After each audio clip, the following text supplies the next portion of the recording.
Hi, thank you very much for joining me today. And as you can see, today's video is a special one because it's a celebration of Helen, my lovely friend, reaching 500 subscribers on her channel.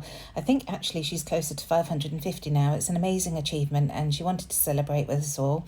So of course I'm joining her. Her challenge to us all was to pick 5. So she's given us the 5 that she wants us to pick. So we've got tags, stitching, 2 or more photos, a white background, and doodling or mixed media.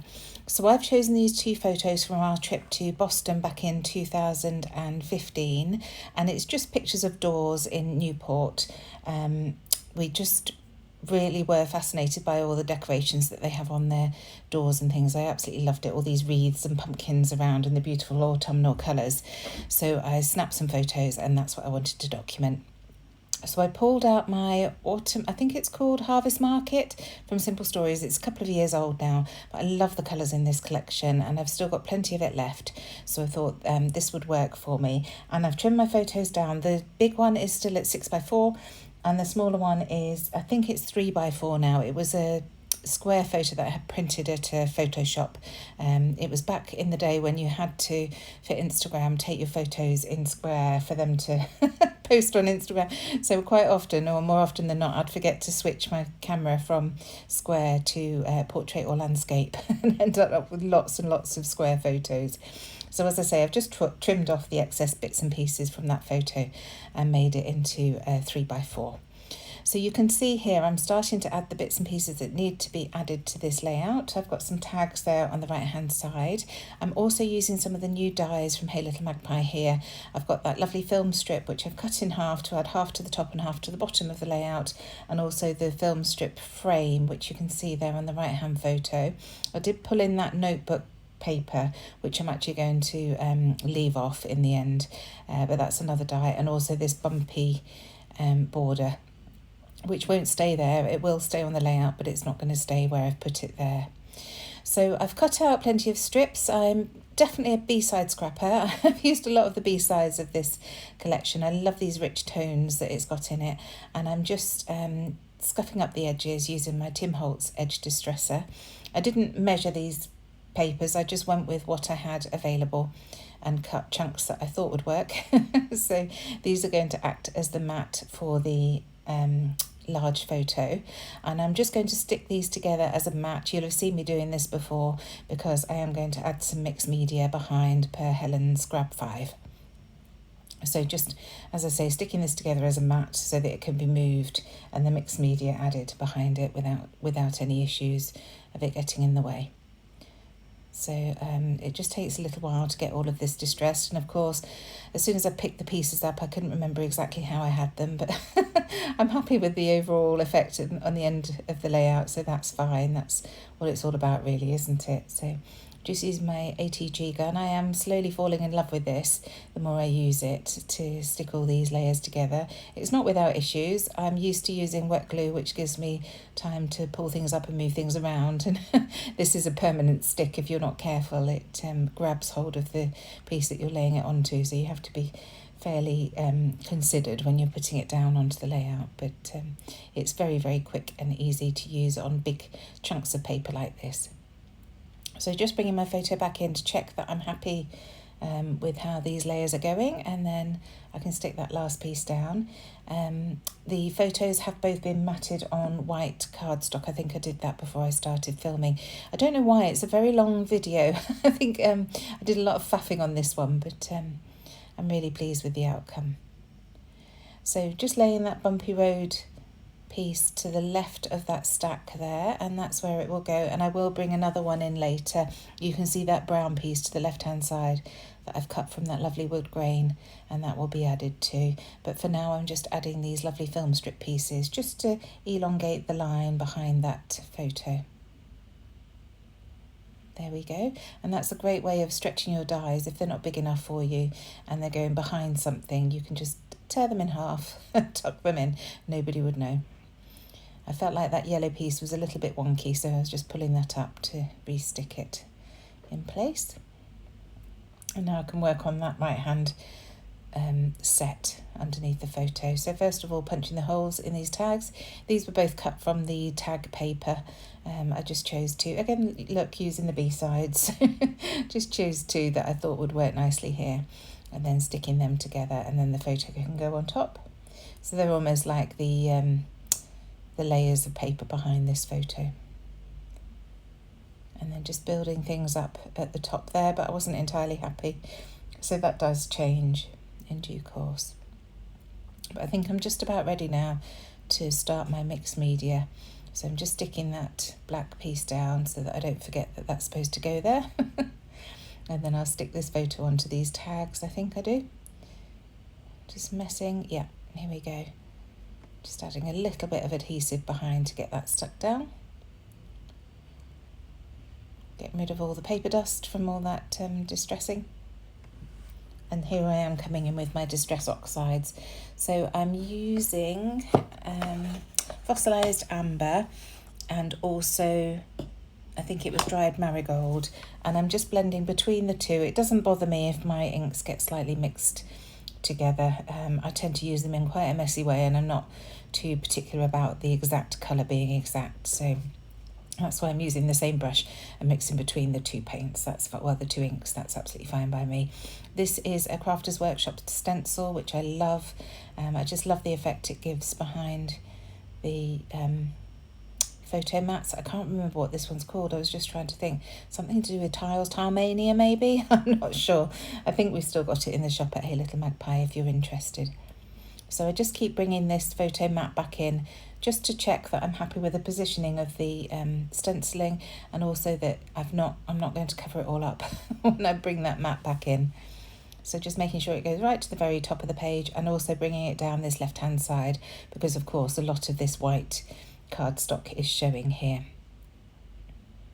So just dipping between the two colours and blending it all the way down. And then when I've done this, I remember that I really should put some behind the right hand side. So I have cleared the inks away at that point, so you'll see in a minute I just use what's left on the brush and on the stencil to do the right hand side, because I don't need a lot there. So now I'm bringing in the tea dye Distress Oxide and these lovely stamps from All and Create, and there's a little one that's got splodges, so I'm just using that about the page just to add controlled splodges using this stamp. All up there. And then I do add them to the left as well. And I'm trying to rotate the stamps so that they don't all look uniform, and it does look more natural. So that's that done. And as you saw, I just used that on my fingers. I wasn't bothered about putting it on a block because, like I say, I wanted it to look a little bit messy and not too precise.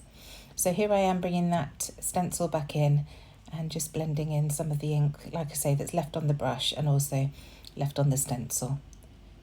Just to add a bit of background. I want a little bit at the top there because I always go up higher than I think. So I wanted to make sure that I had some up there. And then once again with this stamp. And of course, most of it gets covered up, but it gives an illusion. So now I wanted to add some splatters. So coming in with that tea dye again and my paintbrush and just adding splatters all around the page. And then I decide that I actually want to blend in some of that stenciling. I've not used any mediums on this card. So it has sunk quite well into the card, but by adding a little bit of water, just wetting my brush and blending it all around, it does make those inks bleed just a little bit. So you still see the pattern, but the colours bleed so that the background's not a stark white against those tile impressions. And then just flicking some water as well. And I love this sort of watercolour look that you get from it. So just sopping up the excess water with kitchen towel. I've just got the end of a kitchen towel roll that I keep in my drawer there for such occasions. And then adding this second bumpy stencil to the stack. Now these stencils aren't, these dyes aren't available in Hey Little Magpie yet. They are listed as coming soon, but they should be here next week if everything goes well with shipping. I'll have them next week. So if you're interested, they're there to purchase. So just checking that I'm happy with the positioning of the photo now, and then I can get that stuck down and then work on that right hand section. So just getting all of this adhered to the base, and this is where the ATG really comes into itself, doesn't it? I'm just very quick, adding double-sided tape and then getting it all stuck down. And just praying that I've got it straight. So here's my T-square just to double check. And yes, it is, so then I can press down. So now move into this right cluster, just checking where I want to put it so that I don't cover up all of the mixed media there. And then I'm just trialling a few different things. I've got that bumpy die cut with the mustard paper and also a blue tartan paper that's in this collection that I don't think I've used anywhere else, but that's the torn paper die that we do have in the store, and I've cut the pink magenta paper using that as well. It's a really nice die, just creates like a torn paper edge without having to tear it if you don't like tearing, if you like more controlled shapes on your layout. But there I am tearing tearing the excess off. And then this one goes hand in hand with that bumpy border. It's like a scalloped border, it's hand drawn, and I just love that. So using a little bit of that behind as well. It's just been die cut from black cardstock. And then layering up that frame on top from the film strip frames. So just going to glue all these down because they're quite narrow. I'm using my glue, my wet glue, the Nuvo Deluxe adhesive. I just find it easier to do that. And just sandwiching them together before I stick them down onto the background. Nearly there. This last bit of glue on that pink one, and then these can all go down as well. So you can see how high up I've gone with those, and that's why I took the stenciling right up the right hand side of the page there. So now adding this little film strip frame. Just want to tuck it in behind that bumpy one, and then I can glue it all together.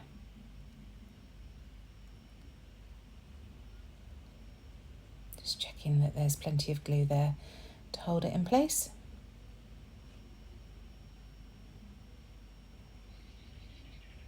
And then using my ATG to stick the whole block as one. Managed to pull it apart again there, but not to worry. There we go. So really happy with how this is all coming together now. The shape's starting to take. Just checking that it's straight once again. It should be because the borders are stuck to the right hand edge, so shouldn't be an issue there. And now I'm coming in with the next part of the Grab 5, and this is stitching. So I've grabbed a teal wax thread. It's the same teal as that blue paper that I used on the right hand side.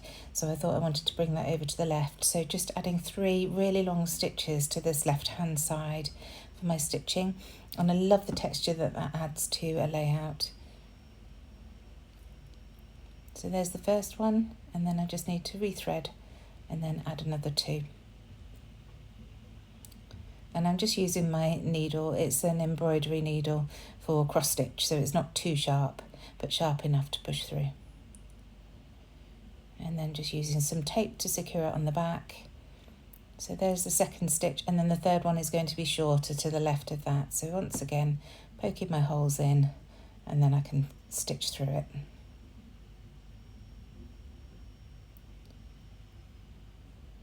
And then just securing that on the back with the tape once again.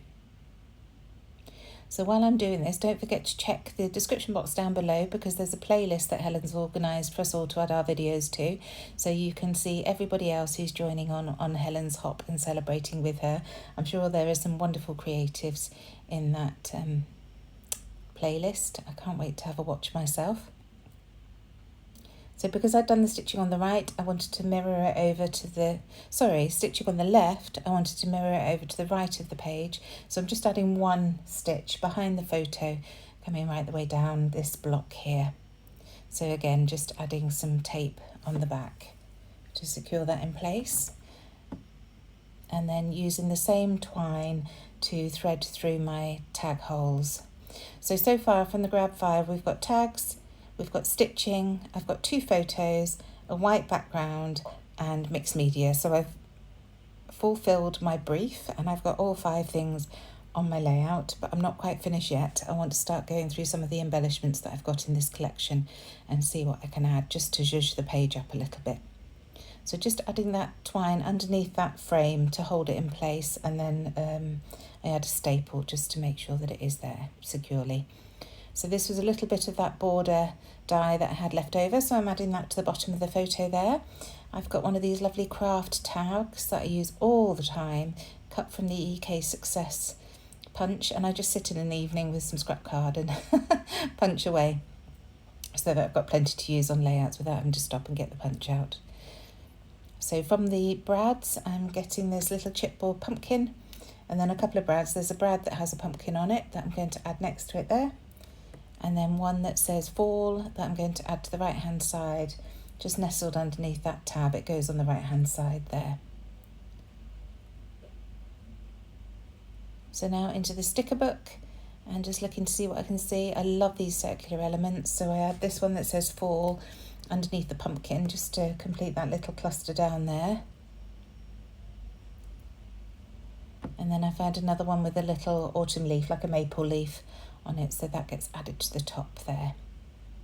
So now just looking through to see what else there is, and there are these lovely labels, so I add one of those to the top of the page, and then I'll add one of the circular tags or tabs at the top, and that's got a little autumnal apple on it.